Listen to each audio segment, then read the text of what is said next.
राम राम दोस्तों।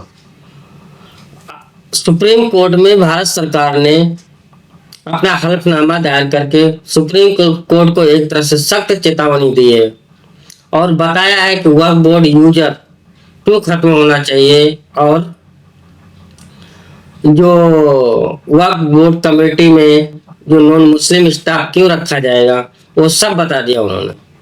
पहले बता दिया वक्फ बोर्ड यूजर जो है वो वक्फ बोर्ड क्या ऐसा है कि कोई भी जगह जमीन पे वक्फ बोर्ड अगर कर दिया कि ये हम इसको यूज कर रहे हैं तो वक्फ बोर्ड अपने नाम पे कर लेता है। ऐसे बहुत सारे जमीनों को वक्फ बोर्ड अपने नाम कर चुका है।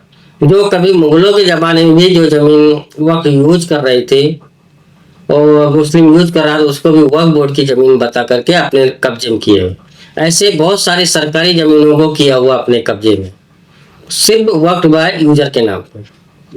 अगर वक्फ बाय यूजर है और वो रजिस्टर्ड है तो वो वक्फ बाय यूजर के नाम से रहेगा, नहीं तो जो रजिस्टर्ड जमीन नहीं है वो वक्फ बाय यूजर नहीं रहेगा, वो खत्म हो जाएगा। और दूसरा ये बताया है कि जो वक्फ बोर्ड में जो नॉन मुस्लिम कमेटी को सदस्य बनाया गया है उसका मेन कारण ये है कि जो वक्फ कमेटी एक सेकुलर बॉडी है, ये कोई रिलीजन बॉडी नहीं है। ये एक जैसा कि रजिस्टर स्टाफ होता है, ये एक तरह से वक्फ बोर्ड रजिस्टर का स्टाफ है। इसमें नॉन मुस्लिम रहना ही चाहिए, ये कोई रिलीजन की बॉडी नहीं है। उसी हिसाब से जब कोई अपना वक्फ करने को आता है तो उसमें रजिस्टर करने के लिए नॉन मुस्लिम तो रहे। या आप लोग ये भी देखिए कि जो जमीनें वक्फ बोर्ड अपने नाम पे किए उसमें नॉन मुस्लिम की भी जमीनें की हुई, उनको निपटारा करने के लिए नॉन मुस्लिम को होना वक्फ बोर्ड में बहुत जरूरी है।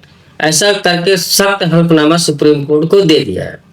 और सुप्रीम कोर्ट आप देखो 5 मई को जो सुनवाई होने वाली है उसमें क्या करता है, ये सुप्रीम कोर्ट का दोगलापन है।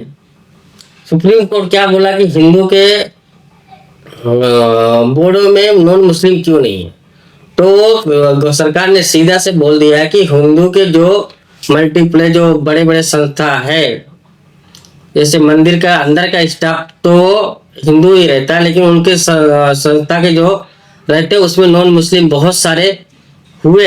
ऐसे एग्जाम्पल वो अपने हल्फनामा में दिए है सरकार ने।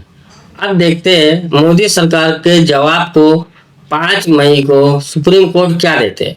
लेकिन ये बात तय है कि सुप्रीम कोर्ट को देख लेना, सरकार के जो बिल लेकर जो बिल पास किया वक्फ बोर्ड का उसी के हिसाब से ही उसको चलना पड़ेगा, नहीं तो सुप्रीम कोर्ट को मालूम है सरकार अपने मूड में है, इस बार सुप्रीम कोर्ट की बैंड बज जाएगी, इतना पक्का सुप्रीम कोर्ट को यकीन हो चुला है। अब देखते हैं 5 मई को क्या होते हैं, ये खबर पे ध्यान रखिए दोस्तों। जय हिंद, वंदे मातरम, भारत माता की जय।